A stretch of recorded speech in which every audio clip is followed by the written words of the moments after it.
Before I go any further, I want to make it clear that I do not own any of the M2 MacBooks, or the M2 Macs, I'll say. So my thoughts and opinions are based solely off of the observations that I've made of people who either own them or who have them on loan, but I don't have any M2 products. I have the M1 MacBook Air, and I had the M1 Pro 14-inch MacBook Pro.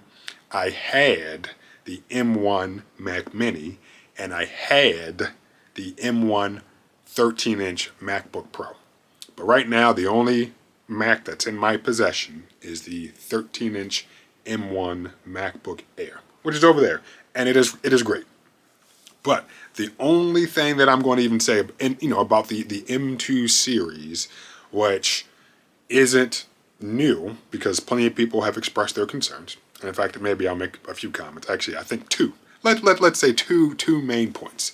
The first one is this issue with Apple only putting one NAND chip, or let's say less NAND chips, on the board by default for the whatever storage configuration. So for instance, it all started with the M2 MacBook Air, where you would get your 256 gigs of storage, and then when people started opening it, they noticed that, well, wait a minute, there's only one NAND chip soldered to the board, whereas if you open my M1 MacBook Air, with 256 gigs of storage, you have two 128 gig NAND storage devices soldered to the board right there. So read and write performance is noticeably faster when you have more NAND chips. Now, with the M2 MacBook Pros, so the M2 Pro and the M2 Max, same thing. The number of corresponding NAND chips to its predecessor is now less. That's a problem. Okay, and I think what bothered me is that one YouTuber in particular, and I think I remember which one said it, but don't completely remember. But he said that in 2022 or 2023, whatever year he decided to talk about it, so whatever year he decided to talk about it, that having less NAND chips shouldn't be a problem because the SSD speeds are so fast, and that's what he was getting at. He didn't say all of those words, but I would say I agree. And in fact, no, I do not agree. I will say I hear you, but I do not agree. And if Apple is, or any company, let's say any company, is knowingly choosing to cheap out, I'll say, on the configuration of something that you can't change later on, that's a problem. And if people are clearly showing that read-write speeds are almost cut in half compared to what they should be, that's a problem. And I don't like it. I think that's the basis of me even bringing that up, is there's no reason for them to do that. I mean, yeah, they're saving some money by not having to solder additional chips to the board, but then they're also potentially causing some people to upgrade when they maybe didn't plan on upgrading. So case in point, right now I have, as I keep saying, the M1 13-inch MacBook Air with 256 gigs of storage. For me, that is fine because I have a different machine, which is right here, my Dell Precision, that I do other stuff, more intensive stuff. If I need more storage, I have more internal storage on that. If I need external storage, I have an external drive. So that is just, it's a very thin and light laptop that does what I need it to do, and 256 gigs of storage is fine. And I have to be honest with myself that if I at some point do decide to buy the M2 variant, I don't want the 256 gig storage version, not because of the amount of storage, but because of the NAND chip configuration.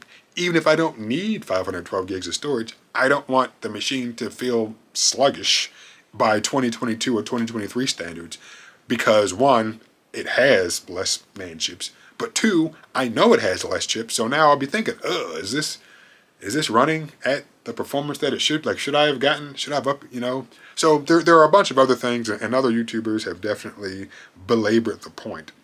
But personally, yeah, I just don't like it. And it's something that Apple is going to Apple, and that's something Apple would do. And, other companies definitely would follow suit if they could, or if they, chose to later on, whatever. But fortunately, like with these PCs that are, flanking me to my left and my right, I'm able to upgrade the storage myself and don't have to worry about, Apple soldering stuff to the board and not being able to upgrade the storage if I see fit. The one thing I will say, because I hit on it briefly, and it's common knowledge, but the price Apple charges to upgrade, whether it's the storage or the RAM, is just ridiculous, you know? So, like, just case in point, with these two machines that are next to me, okay? So, this machine is the Dell Precision 3470. It came with 32 gigs of RAM, all right? I paid $200 to get a second 32 gig 32 gig DIMM of RAM. So for $200, I got an additional 32 gigs of RAM. With a MacBook, for $200, you get an additional 8 gigs of RAM. You know, like it's just baffling how much they charge for upgrades. And of course, you can't make those decisions later on. You can't do it yourself. So when you're purchasing it, if you're buying it brand new or used, you know, you have to determine, is that amount of RAM enough for what I need it to do? And with the fact that with their newer machines, they theoretically read and write at slower speeds when you have the lower configurations.